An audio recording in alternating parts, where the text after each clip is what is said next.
नमस्कार, आप देख रहे हैं क्राइम 24 आवर्स और मैं हूं आपके साथ ज्योतिका। आइए रुक करते हैं खबर की ओर। फतेहपुर जनपद के खागा नगर के चौड़ा खेर के मेमोरियल पब्लिक स्कूल में छात्र और छात्राओं ने बिना आग के खाने के लिए नाश्ता तैयार कर यह साबित कर दिखाया कि अगर जरूरत पड़ जाए कि बिना आग के पेट कैसे भरा जाए, कैसे क्या बनाया जाए कि आग के बगैर भोजन बनाकर खाया जाए। ऐसे भोजन बनाकर स्टॉल लगाए। आप लोगों को बताते चले कि खागा कस्बे के मेमोरियल पब्लिक स्कूल में बच्चों द्वारा एक अनोखे कार्यक्रम के chief guest doctor Dharmendra Singh ने बच्चों की अनोखी पहल को देखते हुए के मेमोरियल पब्लिक स्कूल की प्रधानाचार्य श्रीमती माधुरी तिवारी और के मेमोरियल पब्लिक स्कूल के समस्त स्टाफ को धन्यवाद दिया और बच्चों को प्रोत्साहित करते हुए उनके डिश को जांच परख कर नंबर भी दिया। और डॉक्टर धर्मेंद्र सिंह ने बीमारियों से बचाव के लिए साफ सफाई, जल भराव से दूर रहे और डेंगू से बचाव के लिए ज्यादा से ज्यादा शरीर को ढककर रखे। और अपनी स्पीच में प्रेस कोर काउंसिल संगठन के राष्ट्रीय महासचिव संजय पटेल की भूरी प्रशंसा करते हुए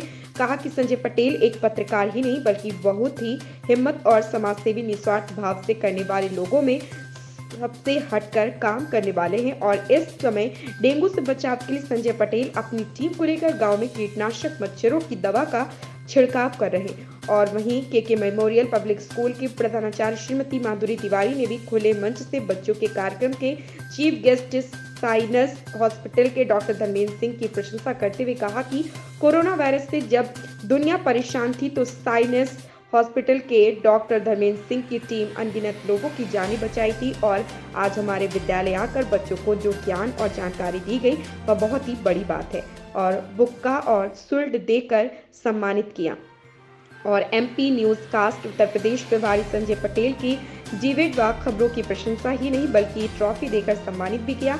आइए सुनिए क्या कहा डॉक्टर धर्मेंद्र सिंह और के मेमोरियल पब्लिक स्कूल के प्रधानाचार्य श्रीमती माधुरी तिवारी ने। तो ये हमारे के मेमोरियल स्टाफ और बच्चों के लिए बहुत ही गर्व की बात है और बहुत ही इनको जो जानकारियां दी हैं इनका भाग हम छोटा स्कूल हम नहीं समझते और जो भी बड़े स्कूल हैं उनसे ज़्यादा हम अपने इन छोटे बच्चों को आगे ले जाते हैं।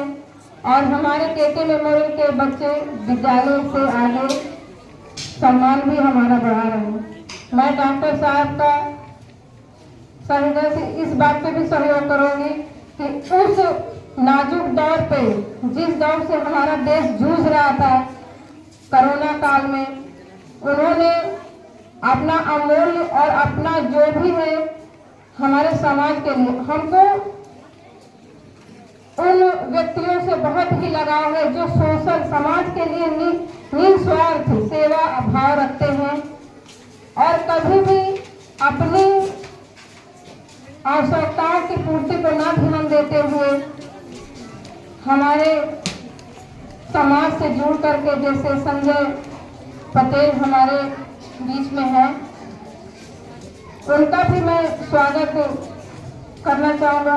इनका मैं कई कार्यक्रम हमेशा देखती हूँ, प्रेस कॉन्फ्रेंस ही अपना चलाते हैं, उससे समाज में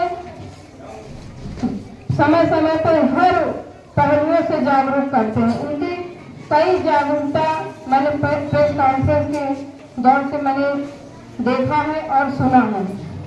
मैं संजय पटेल का भी धन्यवाद चाहूँगी कि हमारे विद्यालय को उन्होंने बहुत ही अच्छा अपना समय दिया और उनका धन्यवाद चाहूँगी। और साहब से थोड़ा सा एक रिक्वेस्ट गुजारिश करूँगी कि उन बच्चों से उस आवेदन के लिए उन्हें पहले परिवार में कभी बीमार पड़ जाती है तो क्या होता है कि बाहर से फूड मंगाए जाते हैं। हमने बाहर के फूडों का इस्तेमाल करने के लिए निषेध किया था और बच्चे इतना छोटे बच्चे इतना निर्भर हैं कि पेरेंट्स से बोले कि हम बिना आग जलाएं, क्योंकि बहुत सारे परिवारों में छोटे बच्चों को किचन में नहीं जाने दिया जाता। तो वो अपने फैमिली में ये सहयोग दे कि हम बिना आग जलाए भी आपको और हम अपना हेल्थ कायम करते हुए हम नहीं है। हम बीमार क्यों पड़ते हैं? अगर हम जागरूकता का, अभी रात्रि में ही मेरी संजय भाई से बातचीत हो रही थी इसी विषय में। संजय जी हमारे खागा के बहुत प्रतिष्ठित पत्रकार हैं और लोग कैसे भी इनको जानते हैं, मैं इनको दिल से जानता हूँ। समाज सेवा का भाव रहता है और बहुत ही इस विषय में चिंता करते हैं। हम लोग कभी कभी खाली समय में बात करते हैं। कल ही बात हो रही थी कि ये आजकल डेंगू के दवा का छिड़काव करा रहे हैं, अपने ही उपक्रम से करा रहे हैं, कोई सरकारी नहीं रहती कि डॉक्टर साहब इसको और बेहतर कैसे किया जाए। तो मैंने कहा साथ में जागरूकता का कार्यक्रम किया जाए। कल ही बात हो रही, मच्छर की दवा छिड़का देंगे, B3 दवा बंटवा देंगे, लेकिन हम साथ साथ जो कि नहीं हो पा रहा है, ठंडी में कोई कंबल बंटवा रहा है, कोई दवा बंटवा रहा है, कोई भोजन बंटवा रहा है। जरूरी है, मैं ये नहीं कहता हूं कि ये जरूरी नहीं है, लेकिन हमारी ये स्थिति हो गई है।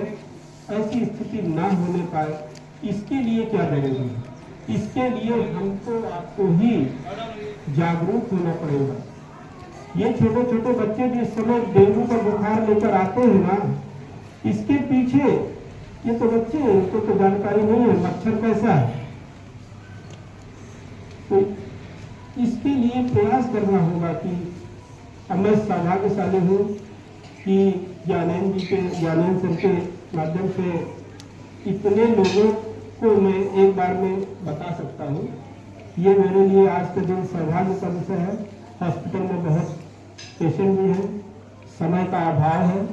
क्या करूँगा, चर्चा करूँगा तो समय ज़्यादा लगेगा और क्योंकि विषय रखना आवश्यक भी है, इसलिए आप लोग थोड़ा धैर्य रखिए, बातों को सुनिए, घर जाके अमल करिए और अपने भाई बहन दोस्तों को भी बताइए। स्वास्थ्य से ही हमारा संपन्नता बढ़ेगी। अगर हम अस्वस्थ रहें, संपन्न रहेगा ना हमारा परिवार संपन्न रहेगा। अगर किसी परिवार में आज पिताजी ने बहुत मेहनत करी है, खूब पैदावार हुई है, धान खूब हुआ है, उसमें अगर आप बीमार हो गए ना, तो वो साल भर की कमाई पिताजी की इलाज में चली गई ना।